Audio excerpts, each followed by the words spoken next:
Olá pessoal, sou o Gesley Alves, sacerdote de Umbanda aqui no Espírito Santo e vamos para mais um react de corte de podcast que fala sobre Umbanda, Quimbanda, Candomblé, espiritualidade, principalmente de matriz africana.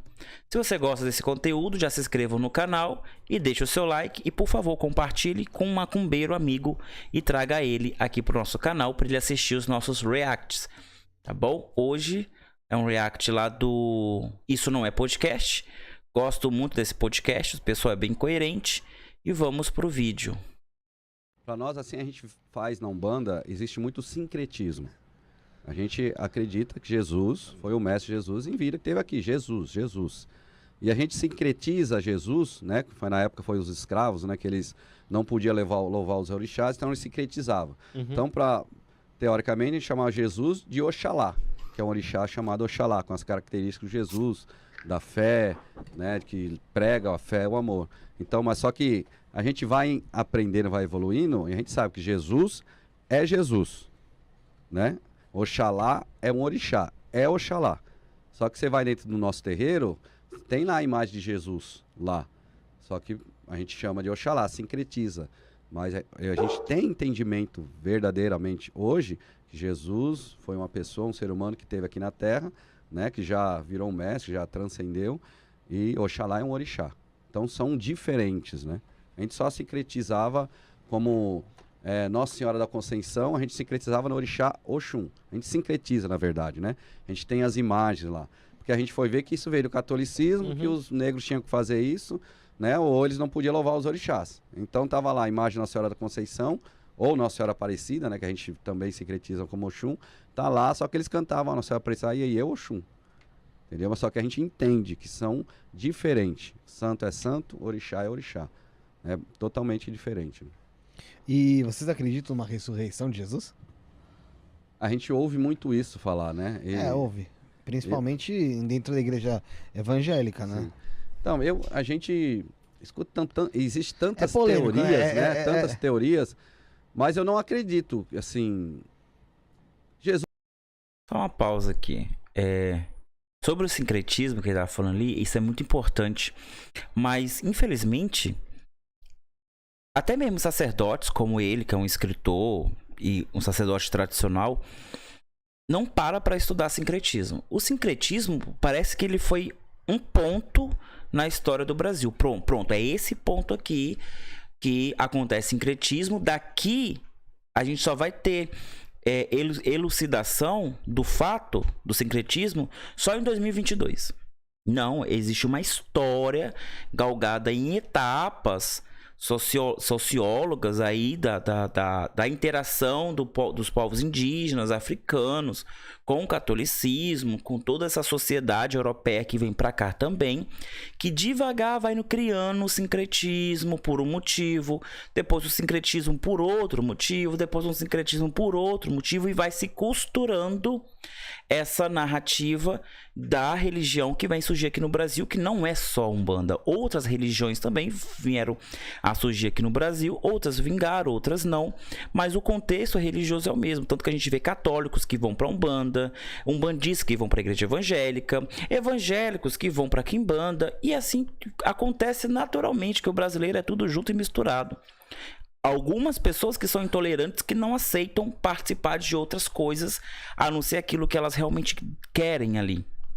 Mas em geral o brasileiro quer e aceita, não tem problema. Mas o sincretismo ele vai sendo construído, tanto que tem vários santos que sincretizam com orixás e tudo bem. Mas isso não quer dizer que você cultua o orixá ou cultua santo. Da mesma forma que eu tenho ali os santos católicos e eu sei que são sincretismo e eu não cultuo os santos católicos, da mesma forma eu olho para eles, lembro dos orixás, mas não cultuo o orixá. Então não adianta tentar tirar santo católico para cultuar o orixá, que na verdade, quando você tira um, você tira o outro. Porque você está tirando a base dele, da existência na Umbanda, porque existe uma costura ali cultural para que aquele santo esteja ali, sem ele ser santo, representando um orixá que não é orixá, representando um deus indígena que não é um deus indígena na Umbanda, e sim somente ramificações de energias, ramificações de lembranças ancestrais para o mecanismo de evocação desses espíritos ancestrais que se manifestam na Umbanda, venha se manifestar para prestar sua caridade. É uma engrenagem mágica. Tira uma pequena engrenagem, que seria o sincretismo, e você faz tudo desandar, como está desandando, como a gente vê vários terreiros de Umbanda aí, passando por diversas situações complicadas, principalmente marmotice. Gente que acha que tá, mas não tá, mas acaba cativando muita gente e leva um monte para o buraco espiritual. Por fim, mexeu na engrenagem que estava prontinha. Demorou séculos para ficar pronta. Ficou pronta, vem um espertinho querendo lucrar em cima, distorce tudo, destrona tudo, reposiciona tudo conforme a vaidade dele. Aí tem lábia, convence um monte de gente. Pronto, agora nós temos Umbanda com voz e violão. E daí para pior. Agora voltar aí no assunto de Jesus Cristo. Jesus vai vir, se a gente não acredita em a gente, né, teoricamente falando, ser humano, coitado, chegar a Jesus verdade aqui, se ele não vir do céu, não aparecer do céu, voando, nem nada, né, com os anjinhos de lado, causando. Quem que vai acreditar?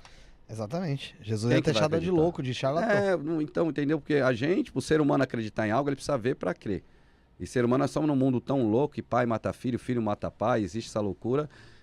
Ah, mas isso aí não é de hoje não. Isso aí, ó, já é de tempo. A gente que tem esse pensamento atemporal de que achar que é tudo no nosso tempo.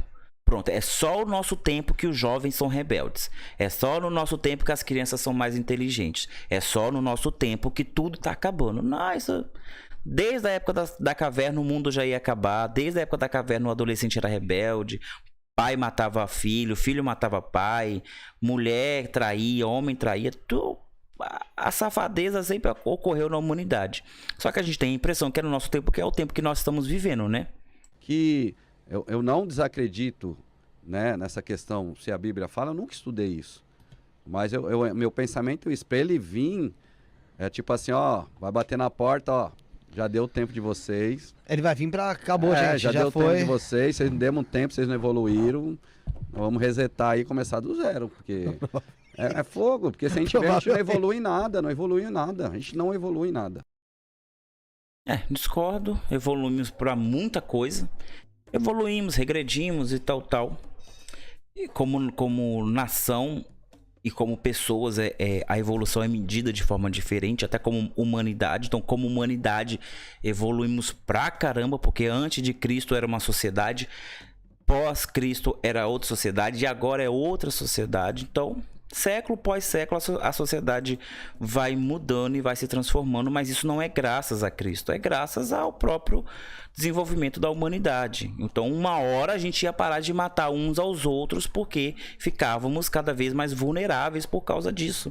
Basta ver como é que foi as invasões vikings aos países nórdicos ali, e como foi a unificação dos Reinos Unidos. É um bom exemplo para ver como é que a gente acaba com a barbaridade humana para que a sociedade progrida, né? Então, assim, e Jesus, a questão da reencarnação de Jesus, é interessante isso, porque nós, como umbandistas, acreditamos em encantados. As pessoas chamam de guia espiritual, mas de fato são encantados, porque são espíritos que não estão no estado de morte, porque estão mais vivos e interagindo conosco muito mais do que outras pessoas vivas. Então, nós estamos lidando com encantados. Existem caboclos, pretos velhos, baianos, marinheiros e muito mais que não se manifestam. Esses, de fato, estão mortos. Estão com suas lembranças apagadas. Mas e esses que se manifestam? Eles também não estariam num estado de vida diferente, de reencarnação. Reencarnação não, desculpa, de ressuscitamento diferente. Então, quando Jesus ressuscita, será que aquela manifestação não seria uma manifestação também encantada? Porque da mesma forma que eu posso interagir em uma situação ao entrar na floresta para catar ervas, eu encontrar com um caboclo, um guia espiritual, eu posso encontrar ao ir numa encruzilhada ou um cemitério, um espírito de roupagem, de comportamento de Exu e Pombogira. Da mesma forma que eu vou numa cidade histórica, numa antiga senzala, numa igreja, qualquer ambiente que eu consiga interagir com um preto velho, será que Pedro e os outros discípulos, após a crucifixão de Jesus, não tiveram os mesmos comportamentos ali, as mesmas visões, como se Jesus tivesse sido encantado, assim como Pena Branca foi encantada, a Jurema foi encantada, o Pai Benedito das Almas, a Maria Padilha, Maria Mulambo, Marabô, Tranca-Rua e todas as falanges que a gente conhece na Umbanda que estão em encantamento, eles estão encantados para poderem vir atravessar o véu e vir para cá interagir conosco. Não seria isso também uma forma de ressuscitamento, de interação diferente? Até porque Jesus mesmo falou, onde tiver 2 ou 3 reunidos, ali eu estarei. Ele não fala que ele vai descer do céu e vai estar, ele vai estar em espírito. Assim como a Maria Padilha está em espírito quando eu me reúno com os meus filhos. Assim como o Pai Benedito das Almas, ele está ali também reunido conosco em espírito. Só que a diferença é que a gente incorpora. E esse espírito ele começa a falar, a ver, interagir e tudo mais. E em algum momento, talvez, os evangélicos perderam isso, porque o Espírito Santo estava ali para conduzi-lo ao caminho correto. Mas parece que alguma coisa fez eles desviarem da vereda do Espírito Santo. E logo o Espírito se afasta, né? Porque ele não é obrigado a ficar onde ele não é bem-vindo. E onde ele não é bem-vindo, aonde habita o pecado. Então, assim, é muito complicado, mas eu, particularmente, como bandista, eu vejo dessa forma. Como Jesus foi encantado, até porque os outros mestres também foram encantados. E até se a gente olhar para outras religiões, por exemplo, o budismo, né, que é uma filosofia, Buda vai falar do quê? Vai falar do nirvana, da busca da iluminação, do transcender da mente e tudo mais. Será isso não é uma forma de encantaria, de encantamento, de ressuscitação, mesmo que depois do corpo estar morto? Uma forma de se continuar vivo, interagindo com quem está aqui, mesmo estando do outro lado? Então, assim, é um assunto muito forte e precisa de uma mente muito aberta, com pouca religiosidade e muita informação para se gerar aí uma sabedoria, aprendendo um pouco mais também com o Mestre Jesus. Isso nem vou falar de Obatalá, de Oxalá, que é o sincretismo com Jesus Cristo, que eles se sincretizam não por serem filhos de Deus, não por serem pregadores do amor, até porque o Obatalá, né, não prega nada de amor, não da forma com que nós imaginamos no nosso século. Mas eles se sincretizam por serem as pessoas vivas que nós conhecemos, que foram mais próximas do amor de Deus. Aí é outra questão, porque você chamar a atenção de Deus, dependente de que Deus é esse, é privilégio, né? Então Jesus, ele foi essa pessoa próxima de Deus.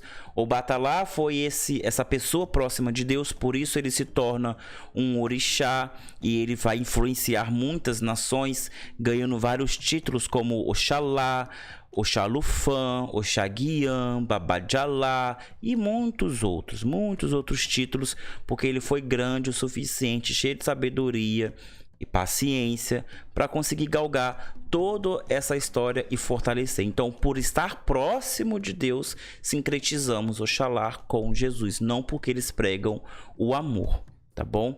Bom, pessoal, o corte de hoje foi esse. Espero que vocês tenham gostado. Compartilhe com um amigo macumbeiro para a gente crescer esse canal cada vez mais. Deixe o seu like e se inscreva também. Não deixe de se inscrever, que isso nos ajuda muito. Até mais. Tchau, tchau.